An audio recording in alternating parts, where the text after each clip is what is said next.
You're listening to Elevate, the official podcast of Elite Agent magazine for real estate industry sales professionals, property managers, and leaders. Each episode, we bring you behind the scenes coaching, news analysis, exclusive interviews, technology, and more to help you list more, sell more, and elevate your results. To subscribe to the magazine, visit eliteagent.com.au/subscribe. Here is your host, Samantha McLean. Hey, Samantha McLean from Elite Agent Magazine, back here with some more highlights from this year's Transform Master Series. Real estate can be a tough gig and you have to be resilient. Tom Panos often says that you need to make rejection your best friend because you're going to get a lot of it.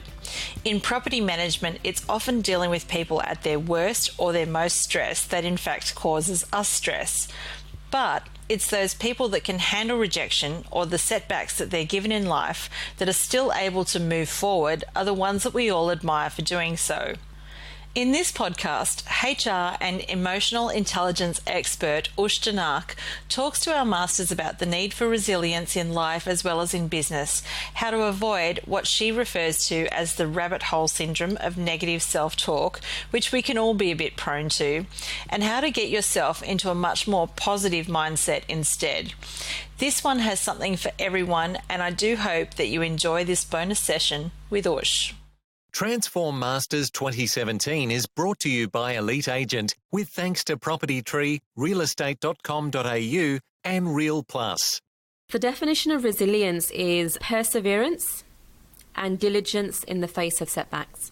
So I'm going to let you know what it looks like if you have this competency and what it looks like if you don't have it. And there's a key difference. So if you are someone that has resilience, then you're going to know how to cope in spite of your setbacks, barriers, and limited resources. You're going to be able to overcome obstacles to get to what you want, and you're going to be able to bounce back from disappointments and adversity.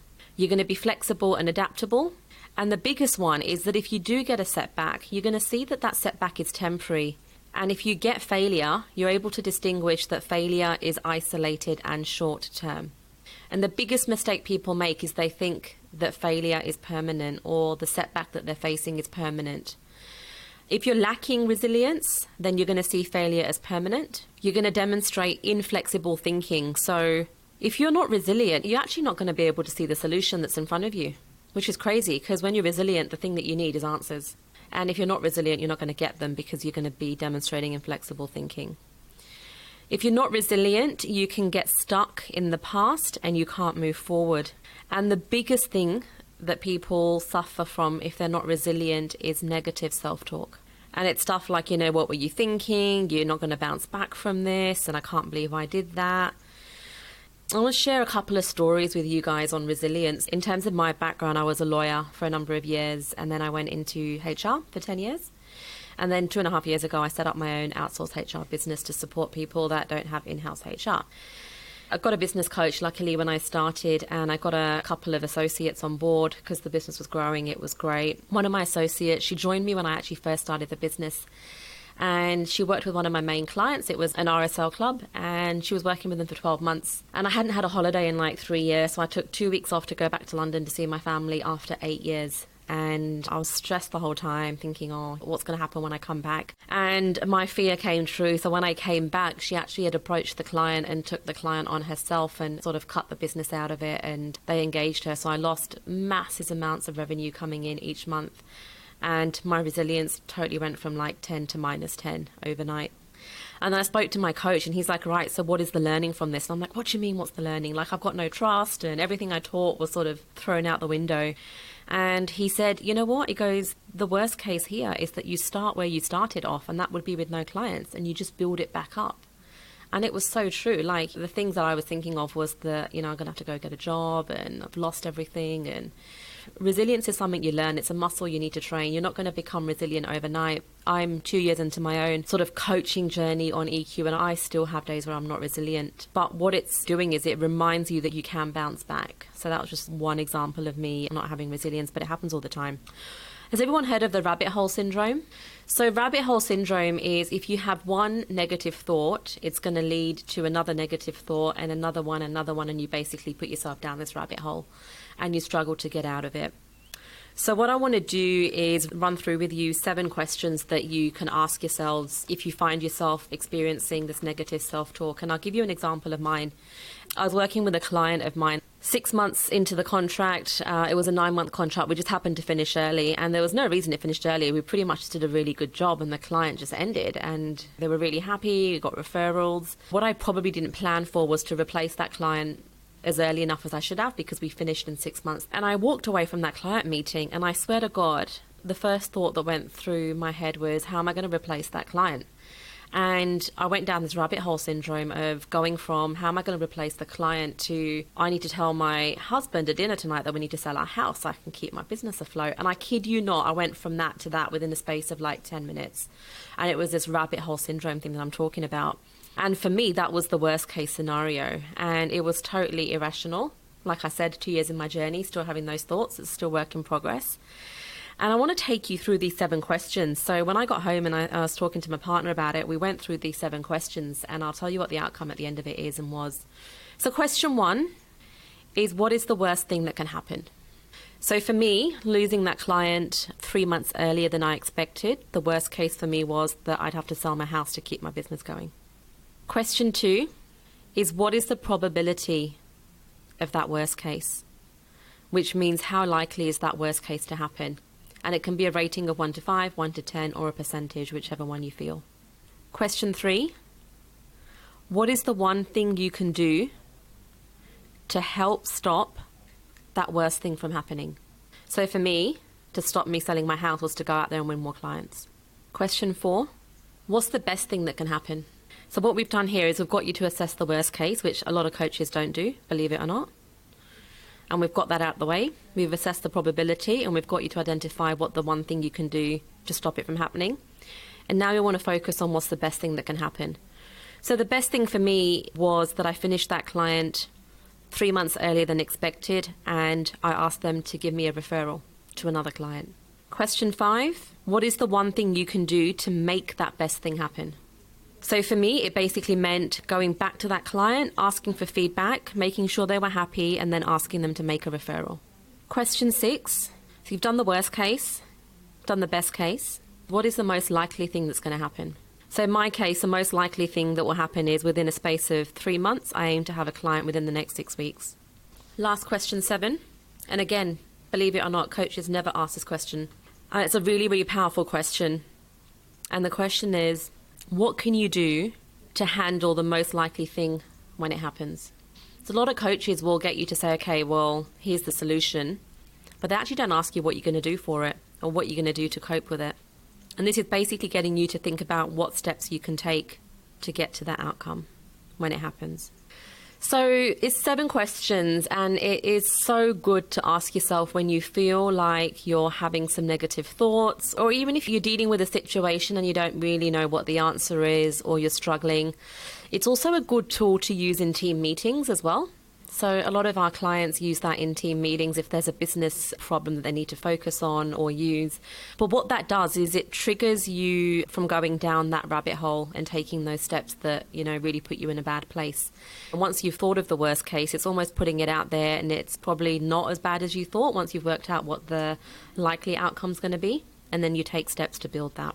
So to become resilient and also to remain resilient, you really need to start understanding what your thoughts, feelings and behaviours are, and whether those thoughts and feelings contribute to your resilience or are they hindering you from becoming more resilient. And I want to just take you through a couple of points, and it's called thinking that hinders a resilient mindset. So the first one's called filtering.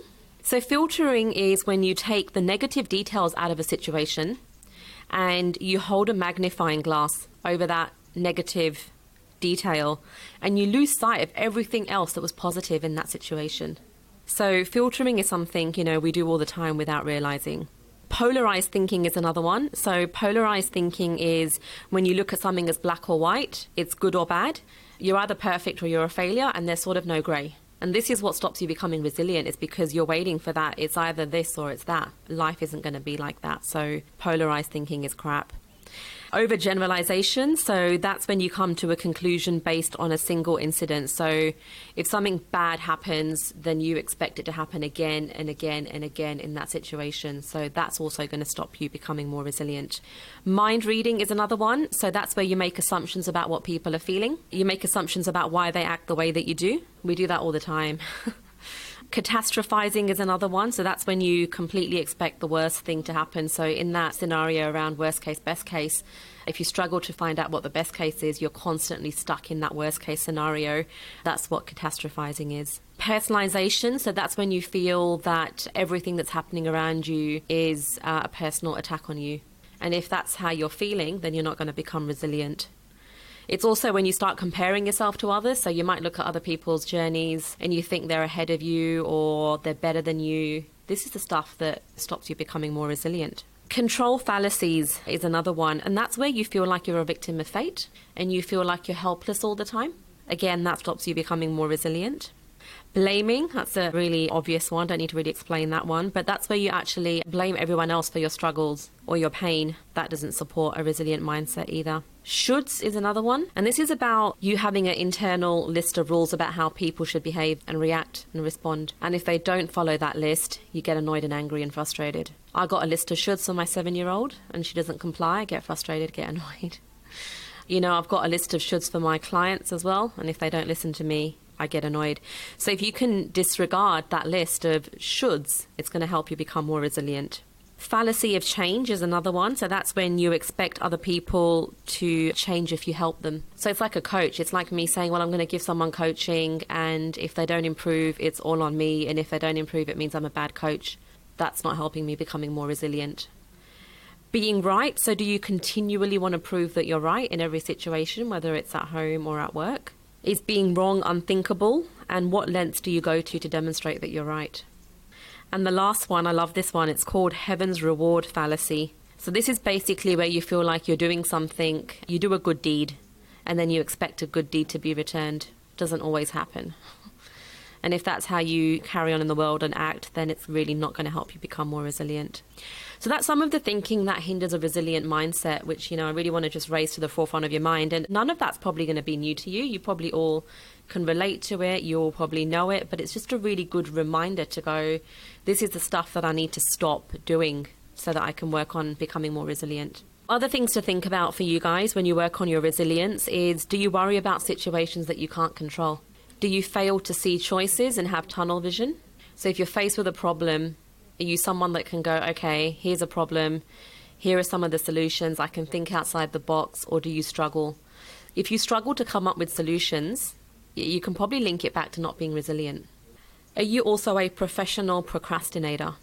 If you are, believe it or not, again, it's going to link to your resilience. Do you expect perfection of yourself and other people that you work with? Do you resist change? If you do, that's an issue with resilience. And do you turn situations into competitions where someone has to win and someone has to lose? Failing to set limits or no, that's an issue with resilience as well. So think about your boundaries. Are you able to say no when you need to say no?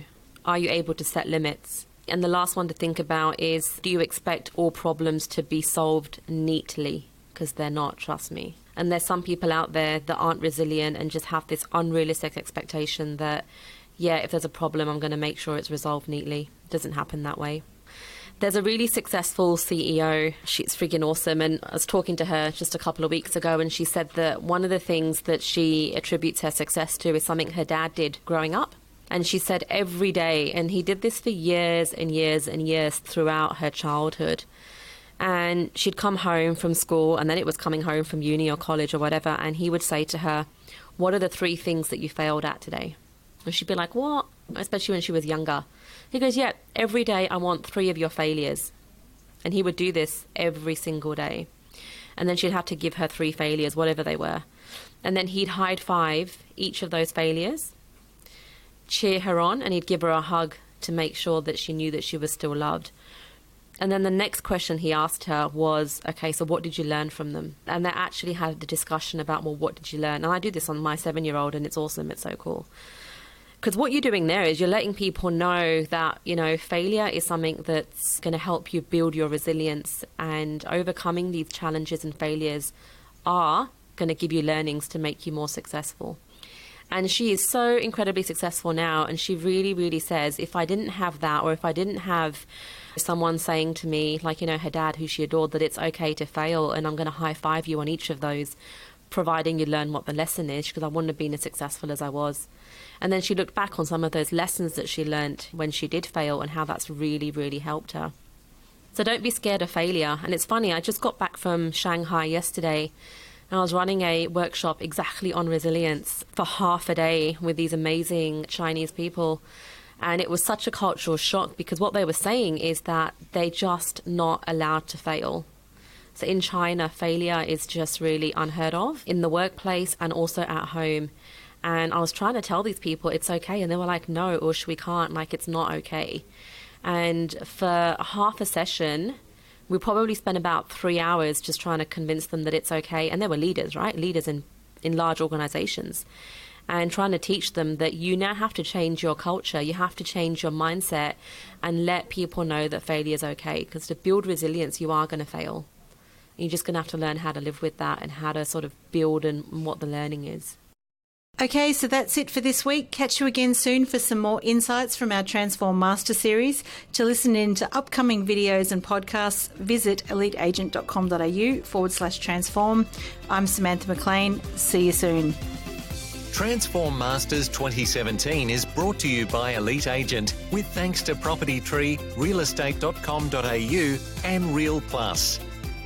To subscribe to the magazine, visit eliteagent.com.au/subscribe.